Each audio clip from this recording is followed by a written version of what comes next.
Hi, Melody. I think that I hate that. I think that the new type choice is fantastic, and I love that you wrapped. Maybe didn't wrap, but it looks nice. Your body copy looks fantastic. I do not know how to get that. There we go. Okay, so suggestions. A couple, just a couple. The type on the bottom is really close to the bottom, so consider making the white area a little higher, a little taller. So just you want the type to have comfortable space all around it evenly. So you see between paragraphs you have this nice distance.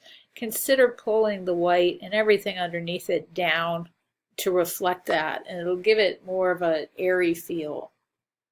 The other comment is graphic designers avoid widows like the plague. This memorabilia is considered a widow. It's one word on a line. So you want to just edit the copy so that doesn't happen. And you can do that by I don't know, maybe I would take the word of right here and return that and then follow suit all the way around so that memorabilia isn't all alone. Otherwise, I think it's a real stunner. I think this will pop. Great piece for your portfolio. I have one tiny suggestion to experiment with. How did totem poles become a symbol of Seattle? Possibly see if there's a script font that pairs well with all of this.